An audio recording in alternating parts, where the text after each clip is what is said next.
কথায় আছে না, রাখে হরি তো মারে কে। ঠিক এমনটাই মনে হয় ঘটলো আজকে, এবং এর জলজান্ত প্রমাণ আজকে আমরা পেয়েও গেলাম। যেখানে আহমেদাবাদে ভয়াবহ ট্রেন দুর্ঘটনাতে সবাই নিহত হয়েছেন, সেখানে একটি অলৌকিক ঘটনা সামনে এসেছে। এয়ার ইন্ডিয়ার ফ্লাইট AI-17 যাত্রীদের মধ্যে একমাত্র একজন, যার নাম রমেশ বিশ্বাস কুমার, তিনি জীবিত অবস্থায় বেরিয়ে এসেছেন। শুধুমাত্র এমনটা নয় যে তাকে জীবিত অবস্থায় পাওয়া গেছে, তিনি জীবিত অবস্থাতে নিজে পায়ে হেঁটে বেরিয়েছেন এবং নিজে পায়ে হেঁটে অ্যাম্বুলেন্স পর্যন্ত উঠেছেন।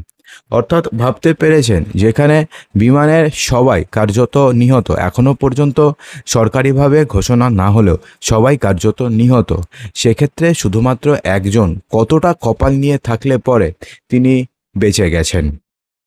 সেক্ষেত্রে অনেকেই তো লিখছে যে তিনি যমরাজের সঙ্গে যুদ্ধ করে হয়তো ফিরে এসেছেন। অনেকে আবার সোশ্যাল মিডিয়াতে লিখছেন যে তার আয়ু, যে যতটুকুন আয়ু নিয়ে আসে পৃথিবীতে, সে ততটুকুন আয়ু থাকে, অর্থাৎ যার যতটুকুন আয়ু সে ততটুকুনই বাঁচে। কিন্তু নানান লোক নানান ধরনের কথা বলছে। সেক্ষেত্রে আপনারা কি মনে করেন কমেন্ট বক্সে জানাবেন।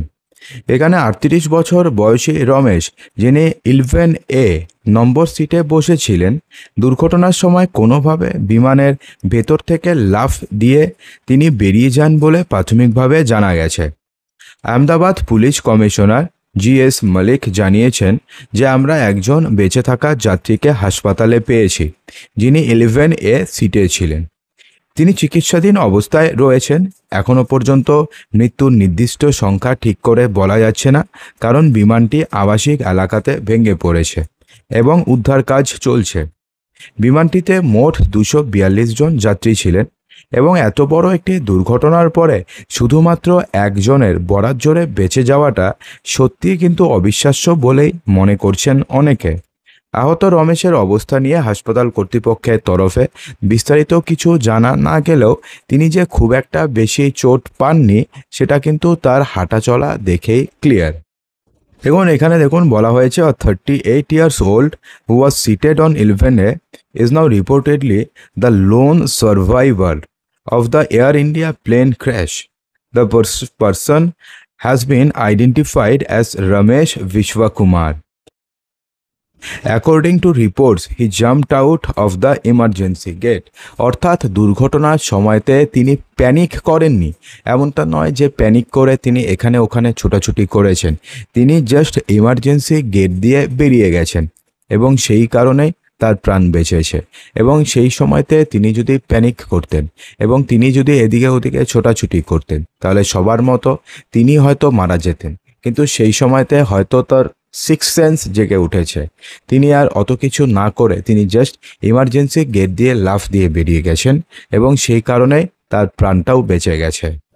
বৃহস্পতিবার দুপুর 1:38 আহমেদাবাদ থেকে বিমানটি উড়ে ব্রিটেনের গেট বিমানবন্দরে নামার কথা ছিল, কিন্তু ওড়ার মিনিট 5 মধ্যেই গুজরাটের মেঘানীনগর এলাকায় ভেঙে পড়ে বিমানটি। যে ভূতলে বিমানটি ভেঙে পড়েছে সেটি একটি মেডিকেল কলেজের চিকিৎসক পড়ুয়াদের হোস্টেল। সেখানে প্রায় 50 জন চিকিৎসক থাকেন বলে শোনা যাচ্ছে। বিমান ভেঙে পড়ার সময় হোস্টেলের 7 জন চিকিৎসকের মৃত্যু হয়েছে এবং এই মৃতের সংখ্যা আরও বাড়তে পারে বলে অনুমান করা হচ্ছে। জানিয়ে রাখি, রমেশ বিশ্বাস কুমার, তিনি এখন হাসপাতালে চিকিৎসাধীন। তার বুকে এবং মাথাতে আঘাত লাগলেও তিনি এখনও বেঁচে আছেন। দমন থেকে তিনি এসেছিলেন, লন্ডনে যাচ্ছিলেন। তার সঙ্গে তার দাদাও ছিলেন। রমেশ নিজে উদ্ধার হবার পরে বারবার দাদাকে খোঁজার চেষ্টা করেছেন, যদিও তার খোঁজ মেলেনি। সেক্ষেত্রে রমেশ এখন খুবই ভালো রয়েছেন এবং হাসপাতাল কর্তৃপক্ষ জানিয়েছেন যে তিনি সম্পূর্ণভাবে বিপদমুক্ত। তো সেক্ষেত্রে আমরা চেষ্টা করব বা আমরা প্রে করব